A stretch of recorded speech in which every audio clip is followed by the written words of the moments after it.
할렐루야, 우리 하나님을 찬송합니다.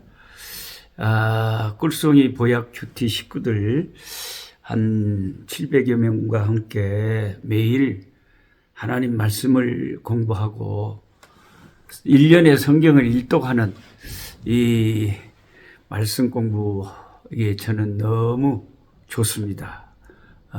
너무너무 또 귀한 분들을 많이 알게 되고, 그 말씀 공부를 이렇게 성경 공부를 같이 하신다는 것은 그만큼 신앙이 깊다는 뜻 아니겠습니까? 어지간히 하지 않으면 중간에 다 떨어져 나가는데 끝까지 매일매일 말씀 공부하는 거 너무 귀합니다. 오늘 2023년 9월 10일 하나님께 경배드리는 주님의 날입니다. 오늘 본문은 다니엘서 7장, 8장 두 장만 하겠습니다. 이렇게 굉장히 그 환상이나 이런 묵시나 이런 어려운 말씀이 나오면 조금 장수를 우리가 속도를 줄여야 되고요. 또 쉽게 읽어서 이해할 수 있는 그런 본문이 나오면 좀 더 읽을 수 있고 이렇게 하면 되겠습니다. 다니엘서를 우리가 읽을 때에 8장과 11장의 그 어려운 이상, 비전이죠, 영어로서는. 그 이상을, 그 비전을 잘 이해만 하면 다니엘서가 이제 어느 정도 읽기가 쉬워지는데, 그 다니엘이 본 이상을 해석하기 어려우면 굉장히 성경이 독해하기가 어려워집니다. 다니엘 8장을 읽어보면 이렇게 기록되어 있죠. 1절에 내가 이상을 보았는데, 내가 그 이상을 볼 때에 내 몸은 엘람도 수산성에 있었고, 당시에 그 다니엘이 포로로 잡혀가서 섬겼던 그 바벨론 도가 바벨론과 페르시아 막 그 제국들이 이제 120도 정도 돼요. 얼마나 세계를 제패를 했는지. 그 중에 한 도인 엘람도 수산성에 있었대요. 바벨론의 옛 제국의 도성 수산성에 있었대요. 그 수산성에 있었을 때 그 이상을 봤는데, 내가 이상을 보기는 을레강변에서니라. 을레강변. 우리가 평양에 대동강이 있고 서울에 한강이 있는 것처럼 수산성에 또 을레가 강이 흐르고 있었던 것입니다. 그 을레강가에서 하나님의 이상을 보았다는 것입니다. 저도 이렇게 좀 이상을 보고 싶은데 하나님이 산에서 강에서 좀 우리에게도 뭔가 앞으로 이루어질 우리나라가 언제 통일될 건지 뭐 하여튼 참 그 이상을 보고 싶잖아요. 우리도 하나님이 그런 신비한 미래를 보여준다면 얼마나 좋겠어요. 근데 대체적으로는 하나님이 특별한 경우가 아니면 그런 거 안 보여줍니다. 그래서 우리는 주구장창 성경을 파는 거죠. 완성된 계시의 말씀 성경을 늘 가까이 하면서 하나님의 뜻을 더 알아가는 거죠. 내가 눈을 들어본 즉 강가에 두 뿔 가진 순양이 섰는데, 강가에 순양이 두 뿔을 가진 순양이 나타났어요. 그 두 뿔이 다 길어도 두 뿔이 둘 다 긴데 한 뿔이 더 긴 거예요. 한 뿔은 다른 뿔보다 더 길었고 그 긴 것은 나중에 난 것이더라. 내가 본즉 그 순양이 서와 북과 남을 향하여 받으나, 그냥 팍 받아버린 거죠. 그것을 당할 짐승이 하나도 없고, 그 양이 그렇게 좀 순한 건데 어떻게 양이 그렇게 받아본다고. 그리고 양이 뿔이 납니까? 염소 뿔은 염소는 뿔이 나는데 양도 순양은 뿔이 나나요? 그런가 보죠. 내가 본즉 그 순양이 서와 북과 남을 향하여 받아버리는데 그것을 당할 짐승이 없어요. 왔다. 사자도 있고 호랑이도 있고 코끼리도 있고 이 순양을 능히 당할 것 같은데 아무도 그걸 못 당해요. 그 손에서 능히 구할 리가 절대로 없으므로 그것이 임의로 행하고 스스로 강대하더라. 아하. 참 신기한 환상을 다니엘이 지금 보고 있네요. 하나님이 다니엘에게 신비한 환상을 보여줘요. 이게 순양 환상이에요. 순양. 예. 순양은 뒤에 20절에 이제 그 성경 자체의 해석이 또 돼 있어요. 이 순양이 뭘 나타내는가? 20절에 뭐라고 해석이 됐냐면 메대와 페르시아, 메대와 바사 나라를 상징한다. 그러니까 두 뿔인 게, 그리고 한 뿔이 더, 뒤에 난 뿔이 더 컸다는 것은 이게 이제 뒤에 일어나서 세계를 정복한 페르시아, 바사를 말하는 거예요.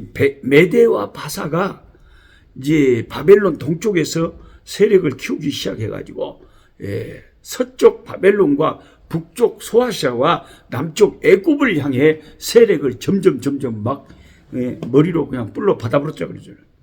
그 세력을 그 페르시아가 엄청나게 확장해 간 거죠. 야, 참 하나님은 다니엘이 얼마나 좋으셨으면, 다니엘을 얼마나 사랑하셨으면 이 하나님 당신의 종에게 앞으로 세계 역사가 어떻게 흘러갈 것을 다 알려주는 거죠. 와우. 아니, 귀신들도 가끔 그 점쟁이 사람들이 찾아가서 이제 자기 미래를 물어보잖아요. 그러면 뭐 내년에 조금 결혼할 운이 있네. 요즘에 그 부모님들이 나이 든 자녀들 결혼 문제 참 기도 제목이잖아요. 근데 저도 한때 30대 중반이 된 우리 딸, 우리 아들 막 결혼 문제가 영 기도 제목이었는데, 그것도 어느새 추억이 되어버렸네요. 다 하나님께서, 그 해결해 주셨어요. 시방은 이제 기도 제목이 자녀 생산, 생명의 역사, 생육하고 번성하는 은혜, 그거 기도하고 있습니다. 뭐 기도는 계속 살다 보면 계속 기도 제목은 생기잖아요. 근데 그 점쟁이들이, 귀신들이 점쟁이 속에 들어가서 역사를 하면서 이제 하나님 흉내를 내는데, 하나님이 이 엄청난 세계 역사에 앞으로 일어날 미래를 알려주시잖아요, 다니엘에게. 근데 귀신들도 뭔가 사람의 궁금해하는 미래를 알려주면서 자기의 그 신통함을 나타내려고 하는 거죠. 그러니 우리 하나님께서, 우리는 정말 이해가 안 되죠. 어떻게 미래를 안 돼요? 미래에 우리에게 자유의지를 주셨는데 우리가 어떻게 행동할 것을 미리 아신다는 것은, 이것이 이제 신의 영역, 하나님의 영역일 수밖에 없죠. 이것은 우리 인간의 머리로서 생각하면 머리 깨진다는 게 알 수가 없어요. 이건 하나님의 영역일 뿐이에요. 하나님이 앞으로 다니엘 이후의 세계 역사가 어떻게 흘러갈지를 다니엘에게 환상으로 다 가르쳐 주신 거예요. 그 다음에 이제 다니엘서 8장 5절에서부터 또 계속 읽어보면, 내가 그 순양 그 환상을 생각할 때에, 그 다음에 이제 양 다음에 양보다 조금 더 센 게 염소잖아요. 이제 순염소 또 환상이 나와요. 한 순염소가 서편에서부터 와서 온 지면에 두루 다니는데 땅에 닿지 아니하며, 땅에 이제 염소보다 더 강한 순양보다 더 강한 순염소가 나타났는데 온 지면에 서편에서부터 일어나서 막 다니는데요. 그 순염소가 얼마나 빨라본지 땅에 발이 닿지라는, 아니면 다다다닥 다니니까 저 발이 언제 땅에 닿았다니 할 정도로 그냥 사정없이 빠르게 다녀. 딱 이거 헬라 제국이네. 헬라. 그리스 제국이에요. 알렉산더 대왕. 완전히 뭐 인도까지 그냥 잡아버려. 온 그 당시에 지중해와 동쪽으로 인도까지 히말라야 산맥을 넘어서 장악을 했다는, 굉장히 그 군사들의 행진 속도가 빨랐다는, 딱 그냥 설명을 보니까 세계사를 아는 우리들은 오마 여기 헬라 제국이네. 바로 그 페르시아 다음에 일어난 세계를 제패한 헬라 그 알렉산더 대왕이 생각이 납니다. 그 염소 두 눈 사이에는 현저한 뿔이 있더라. 그것이 두 뿔 가진 순양, 곧 내가 본 강가에 있던 양에게 나아가되 분노한 힘으로 그에게 달려가더니 내가 본즉 그것이 순양에게로 가까이 나아가서는 더욱 썩내어 그 순양을 쳐서 그 두 뿔을 꺾으나 순양에게는 그것을 대적할 힘이 없으므로 그것이 순양을 땅에 엎드러뜨리고 짓밟았으나 능히 순양을 그 손에서 벗어나게 할 리가 없었더라. 그럼 이제 페르시아는 이 알렉산더 대왕 이 헬라 제국에 완전히 먹혀버린다는 거죠. 우리가 세계사를 보면 한때 크게 일어났던 그런 대제국도 그 뒤에 또 일어난 더 큰 제국에 의해서 망하고 그렇게 왔죠. 순염소가 스스로 심히 강대하여 가더니 강성할 때에 그 큰 뿔이 꺾이고 그 대신에 현저한 뿔 넷이 하늘 사방을 향하여 났더라. 오메. 진짜 세계사를 우리가 미리 알고 이 다니엘서 8장을 읽으면 우리는 그냥 깜짝 놀래보죠. 두 손을 들어보죠. 아니 어떻게 이렇게 꼭 그 뒤에 세계사를 그대로 다 선명하게 다니엘에게 다 보여주신대요. 너무 놀랍지 않습니까? 그 처음에 일어난 그 강력한 그 염소가 순양 다 잡아먹어버리고 페르시아 제국 다 정복해버리고 더 크게 이제 세계를 제패했는데, 근데 그 뿔이 꺾어졌을 때 네 뿔이 일어난다. 아니 알렉산더가 일찍 죽었잖아요.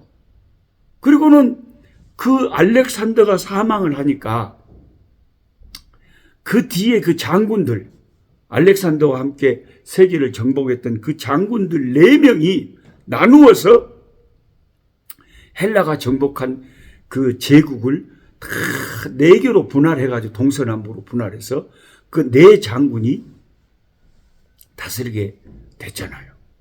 근데 그것을 앞으로 지금 일어날 미래의 일을 너무나 정확하게 하나님이 다니엘에게 환상을 통해서 보여주시는 거죠. 이야, 참 우리가 그래서 성경을 많이 읽고 성경을 자기 눈으로 계속 본 사람들은요, 예수를 안 믿을 수가 없어요. 어떤 사람들은 교회 다니다가 중간에 이거 별거 없네 하고 시험 받아가지고 무슨 이단에 빠져버리고 딴 데로 가버리고 뭐 아이고 그냥 어떤 사람은 교회 다니다가 뭐 천주교로 가버렸다는 사람도 있는데 아이고 저는 믿을 수가 없어요. 스스로 말씀을 확실하게 자기 눈으로 보지 않고 자기가 말씀에 확신이 없는 사람은 언제 흔들려도 흔들리는 거예요. 근데 말씀에 확신이 있는 사람들은 흔들릴 수가 없어요. 아니 이런 말씀을 보는데 어떻게 하나님, 기독교의 하나님에 대해서 안 믿을 수가 있어요, 여러분. 이렇게 앞으로 일어날 일을 그대로 가르쳐줬고 우리가 보니까 그게 딱 맞아버렸는데, 그러면 앞으로도 이제 신약 성경에 예수님이 앞으로 세계 말세가 이렇게 되고 세계가 다 하나님의 심판에 불타없어 망하고 예수님이 공중에 뜨인 돌처럼 나타나셔서 새 하늘과 새 땅을 지으시고 왕이 되셔서 우리를 다스리신다. 할렐루야. 물이 바다를 덮음같이 그때는 여호와를 아는 지식이 온 세상에 가득하게 된다. 예수 그리스도께서 왕으로 다스리는 그 나라가 임한다. 그걸 우리는 그 말씀을 믿을 수밖에 없고, 하나님은 미래를 아시니까요. 놀랍지 않습니까? 그 4장군들에 의해서 캐산더 왕국, 실루커스 왕국, 리시마쿠스 왕국, 남쪽의 프톨레미 왕국, 애굽 지역이죠. 거기 남쪽 지역. 이렇게 4왕국으로 나누어서 그 알렉산더 대제의 네 신하 장군들이 나라를 통치하게 됩니다. 이제 그 다음에 또 그 뒤에 이 이스라엘에 일어날 일을 또 다니엘에게 하나님이 이상으로 가르쳐 주는데 너무 놀라워요. 다니엘서 8장 9절에서 12절입니다. 그 중에 한 뿔에서 또 작은 뿔 하나가 나서 남편과 동편과 또 영화로운 땅을 향하여 심히 커지더니 그것이 하늘 군대에 미칠 만큼 커져서 그 군대와 별 중에 몇을 땅에 떨어뜨리고 그것을 짓밟고 또 스스로 높아져서 군대의 주제를 대적하며 그에게 매일 드리는 제사를 제하여 버렸고, 영화로운 우리 하나님께 경배 드리는 매일 아침 저녁으로 제사 드렸잖아요. 상번제로. 그런데 그것을 이 핍박하는 아주 무서운 세력을 가진 그 왕이 와서 이스라엘을 짓밟고 성전을 짓밟고 이스라엘 백성들 죽음으로 위협하면서 매일 드리는 제사를 없애버렸어요. 그의 성소를 하나님의 성소를 다 헐어버렸어요. 범죄함을 인하여 백성과 매일 드린 제사가 그에게 붙임. 그러니까 이스라엘 백성이 타락하고 범죄해서 그런 이제 꼴을 당한다는 거예요. 그것이 또 진리를 땅에 던지며 자의로 행하여 형통하였다. 하나님 섬기는 모든 율법과 그 유대인들이 행하는 그 거룩한 하나님 섬기는 것을 다 핍박해서 없애버린 거죠. 그런 일이 있을 거라고 하니까 다니엘이 정말 기가 막히겠죠. 앞으로 우리나라가 어떻게 될까.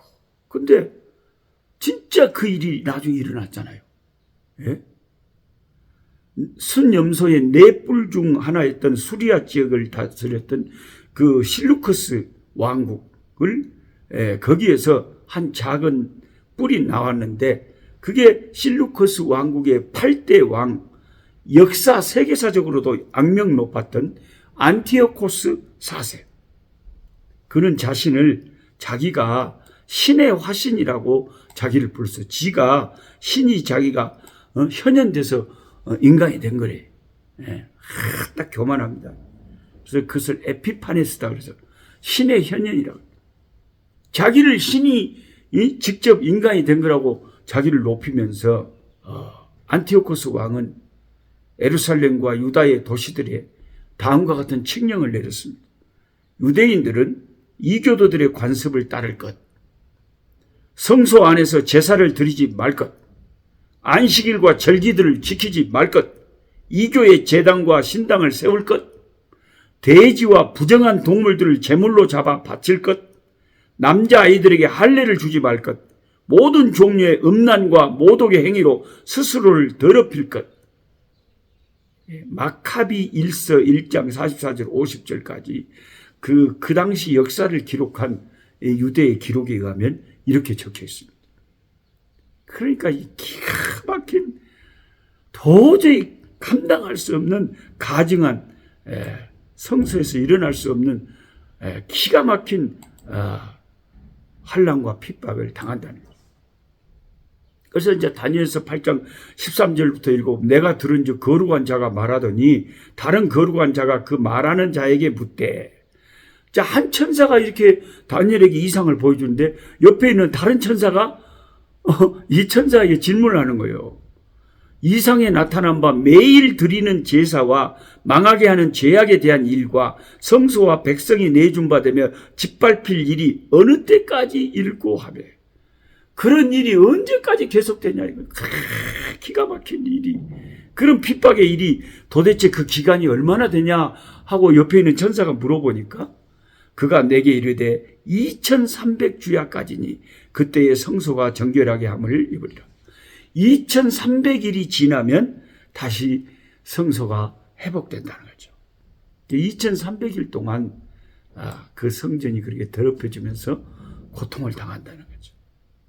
2300주야, 2300일은 이제 약 6년 반을 가리켜. 6년 반.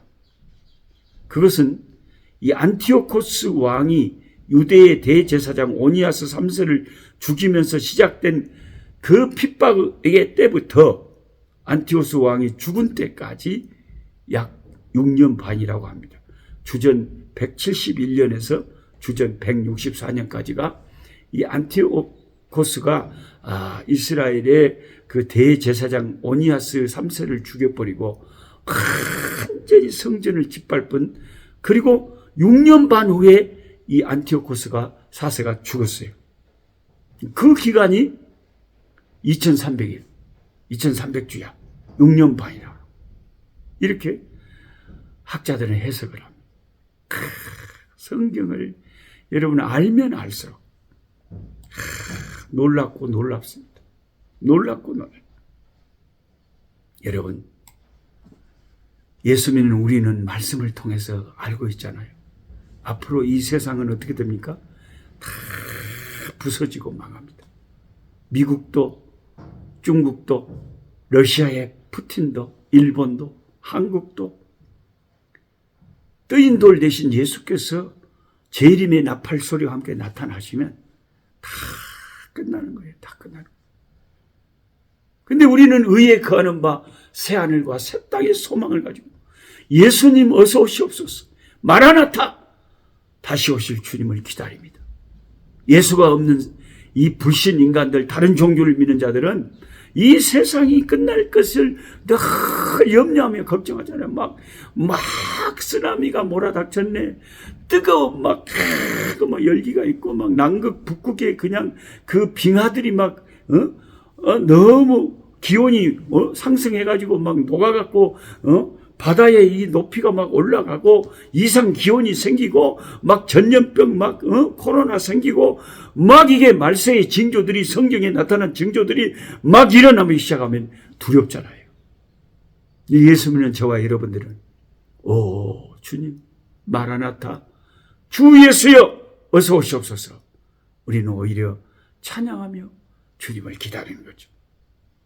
그러니까 이렇게 구약이든 신약이든 성경을 펼쳐서 읽을 때마다 우리에게는 소망이 생기고 믿음이 생기고, 와, 내가 믿는 이 진리가 확실하구나 하는 확신을 갖고 신앙생활을 하는 것이죠. 요즘도 가끔 한 분, 두 분 하루에 목사님 저 기도 마을에 초대 좀 해주세요 하신 분들이 계셔서 제가 기쁘게 초대하고 있는데, 함께 성경 공부하신 여러분 가운데 이 말세에 서로 사이버지만, 그래도 단체 카톡이지만 자신들의 기도 제목을 서로 나누면서 서로 기도해 줄 수 있는 그 기도 마을에 함께 하기를 원하시는 분들은 저에게 010-7393-1397 제 전화번호니까 거기 카톡이나 문자로 연락 주시면 제가 초대하도록 하겠습니다. 하나님 아버지 감사합니다. 다니엘서의 그 깊은, 다니엘이 본 환상, 그 이상, 그 수산성 을레강변에서 보았던 다니엘의 그 이상은 그 후로 다니엘이 죽은 후에 그 일어났던 세계 역사를 그대로 너무나 정확하게, 너무나 구체적으로 보여주고 있습니다. 아멘. 하나님은 살아계신 하나님이요 천지 만물을 지으신 하나님이시며 앞으로 일어날 모든 일을 다 손바닥 보듯이 알고 계시는 놀라우신 하나님이심을 고백합니다. 우리 일 개인의 아버지 생사화복, 앞으로 내가 어떻게 될 것까지도 다 하나님은 알고 계시는 줄 믿습니다. 우리가 이런 하나님을 의지하지 않을 수가 없습니다. 아버지, 우리 개인, 가정, 주여, 우리의 일들, 그리고 우리나라 민족, 세계 역사 가운데 믿는 자들을 더 많이 구원해 주시고 주 예수 믿고 구원받는 자들이 날로 많아지게 도와주시옵소서. 예수님의 이름으로 기도하옵나이다. 아멘. 약한 자 힘주시고 강한 자 바르게 주 함자 정택함이 주님의 뜻이라. 해 아래 압박 있는 곳 주 거기